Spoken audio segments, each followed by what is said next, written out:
Bonjour à tous, bienvenue dans cette nouvelle vidéo dans laquelle nous allons voir comment mesurer si une entreprise est surévaluée ou sous-évaluée par les marchés en fonction des bénéfices qu'elle réalise. Comme d'habitude, je vous invite à vous abonner à la chaîne YouTube en cliquant sur le bouton s'abonner sous la vidéo, ça vous permettra d'être informé de la sortie des prochaines vidéos. Et également en cliquant sur le premier lien ci-dessous, vous recevrez gratuitement le nom de la dernière action que je viens d'ajouter à mon portefeuille boursier et j'irai plus loin en vous expliquant les stratégies que j'utilise pour investir.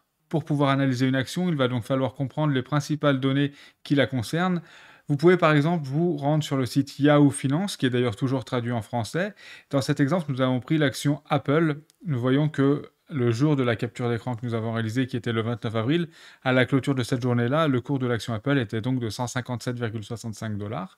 Mais nous avons des données très intéressantes, notamment la capitalisation boursière qui était de 2573 milliards de dollars. Donc la capitalisation boursière, c'est la valeur totale du nombre d'actions qui sont en circulation pour cette entreprise. Nous pouvons également, par exemple, trouver le montant du dividende versé par Apple, qui est donc de 0,92 dollars, ce qui représente un taux de rendement de 0,58%.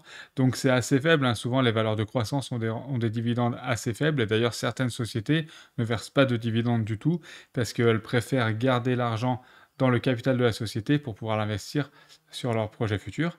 Et surtout, ce qui nous concerne pour cette vidéo, c'est donc le rapport PE, donc c'est le PER, Price to Earning Ratio en anglais, donc rapport PE qu'on pourrait traduire en français, qui est de 26,21. Et le PER est calculé tout simplement en divisant la capitalisation boursière de l'entreprise par le bénéfice net de l'entreprise, et ainsi nous pouvons savoir si, à l'instant T, le prix de l'action est élevé ou pas par rapport aux bénéfices réalisés actuellement par l'entreprise. Puisque quand on fait de l'investissement long terme, si on se contente uniquement de regarder le prix d'une action, il est très difficile, voire même impossible, de savoir si l'on fait un bon ou un mauvais choix. C'est comme si par exemple vous faites de l'investissement immobilier, si vous regardez uniquement le prix du bien à la vente, vous ne pouvez pas savoir si vous faites un bon ou un mauvais choix, il faut voir combien vous allez pouvoir louer ce bien pour voir le rendement que vous allez obtenir.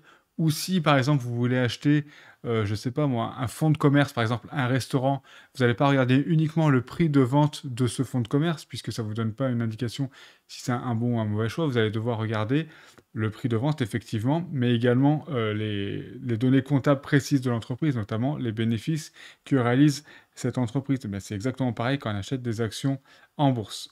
Le PER est donc calculé en divisant la capitalisation boursière de l'entreprise par le bénéfice de l'entreprise, ou en divisant le cours de bourse le plus récent de l'action par le bénéfice par action, ce qui revient au même. Et il nous permet de mesurer le nombre d'années de bénéfices que les investisseurs sont prêts à payer pour l'achat d'une action. Imaginons qu'une société a un PER de 10, ça signifie que, il faut 10 années de bénéfices pour payer le prix d'une action. Alors on entend parfois dire qu'il faudrait se limiter aux sociétés qui ont un PER compris entre 12 et 17 ou entre 10 et 17.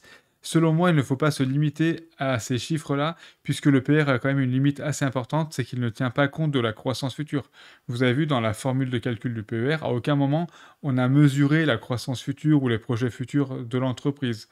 Donc, pour des sociétés qui ont des projets assez importants, notamment les valeurs de croissance, on peut s'autoriser à acheter des sociétés qui ont un PER plus élevé que 17, à condition que ce soit justifié par des projets futurs importants. On trouvera donc des disparités assez importantes au niveau des PER en fonction des différents secteurs d'activité. C'est pour ça qu'il faut comparer les PER de sociétés d'un même secteur.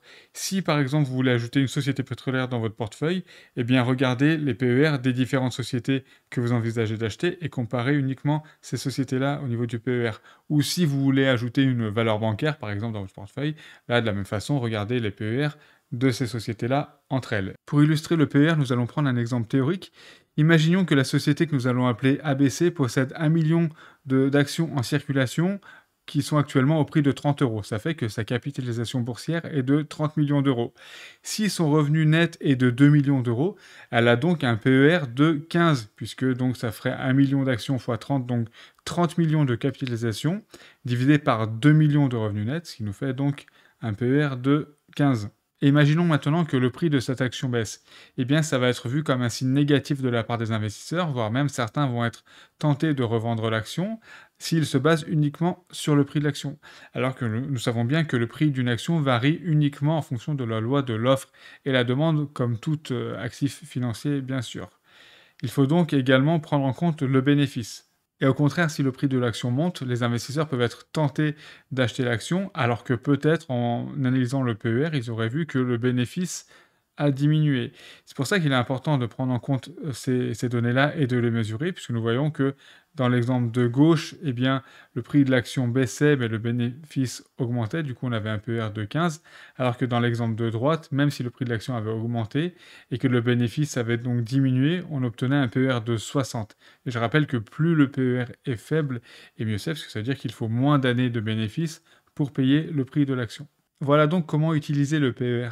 Le PER n'est qu'un indicateur parmi d'autres. Je rappelle qu'il a une limite importante qui est qu'il ne tient pas compte de la croissance future de l'entreprise, mais il permet toutefois de mesurer comment l'action est évaluée à l'instant T par rapport à ses bénéfices actuels. J'espère que cette vidéo vous sera utile. Si vous pensez qu'elle peut aider d'autres investisseurs dans votre entourage, n'hésitez pas à leur partager le lien. Si vous avez des questions ou des remarques complémentaires concernant ce sujet, n'hésitez pas également à les indiquer en commentaire sous cette vidéo et je vous répondrai avec plaisir. À bientôt.